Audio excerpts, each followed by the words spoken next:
m'appelle Fabrizio Pedrossi, voilà, je suis un dessinateur qui travaille depuis 25 ans dans le domaine de la bande dessinée et surtout Disney.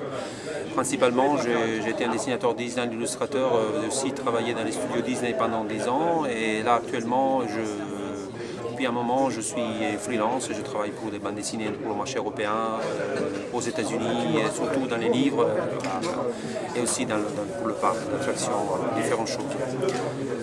Et pour la bande dessinée, en ce moment, je viens de réaliser un album, c'est celui de Mickey à travers les siècles, qui fait partie de la collection Glénat.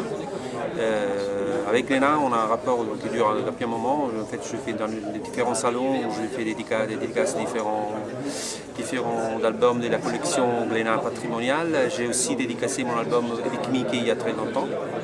Et là, la nouveauté, c'est ce Mickey à travers les siècles qui vient de sortir en septembre 2018, qui est une revisitation d'une ancienne série qui sortait sur le genre de Mickey pendant les années 50 jusqu'en 1978. Une revisitation de cette série dessinée par moi et écrite par Nicolas Dabbs. Mais on a essayé de changer pas mal de choses. On n'a pas fait la même chose exactement, mais on a fait une interprétation plutôt humoristique de cette série, avec beaucoup d'humour, beaucoup d'aventure, et avec un dessin qui n'est pas celui que j'ai l'habitude de faire avec Disney, mais c'est un dessin beaucoup plus moderne, plus dynamique, on va dire, et surtout plus personnel. C'est passé très très bien, parce qu'en fait, Dabbs, c'est un dessinateur à la base, mais c'est un humoriste, il a beaucoup d'humour et il ne connaissait pas trop Disney, ce qui m'arrangeait parce que je voulais quelque chose qui était un peu extérieur au monde Disney pour faire quelque chose de différent, surtout dans l'histoire, dans les dialogues, dans l'humour. Et j'ai essayé un peu de travailler avec lui pour lui faire connaître un peu l'univers Disney.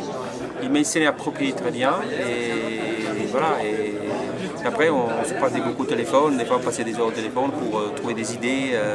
Parce que la difficulté de cet album, je pense qu'il y avait quand même une contrainte, c'est qu'il fallait quand même respecter la version classique. Par exemple, nous on a décidé de garder le coup sur la tête.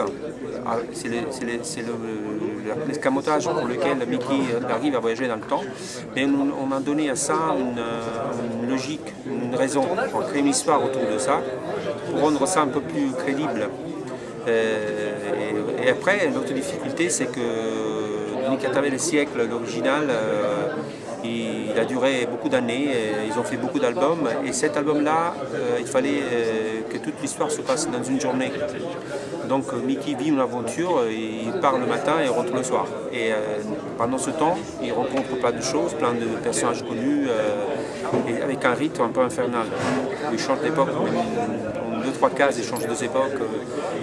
Mais tout ça, c'était bien organisé par Dabbs. Moi, j'ai eu l'occasion de participer à un travail avec Disney il y a très longtemps, où Disney m'a demandé à moi, d'autres artistes, de revisiter le personnage de Mickey parce qu'il voulait trouver un nouveau style pour une série animée.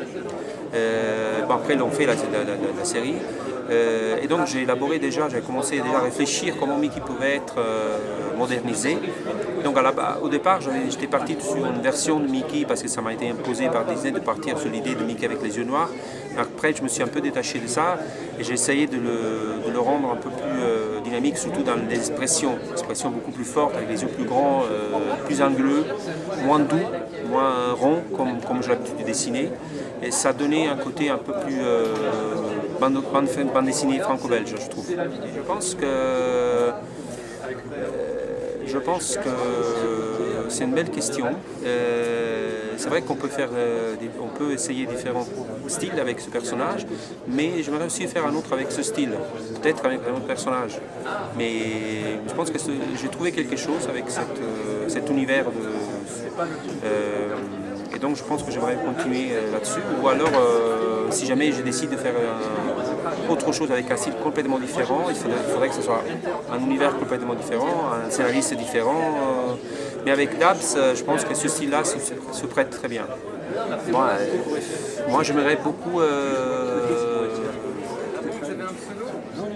être dans la tête de Ab Iwerks, celui qui a inventé Mickey, pour comprendre comment il a trouvé cette idée de moduler les personnages avec des volumes pour faire en sorte qu'ils soient animés. J'aimerais beaucoup comprendre comme cette personne, à cette époque, il a eu cette intuition qui a changé le monde chez Disney.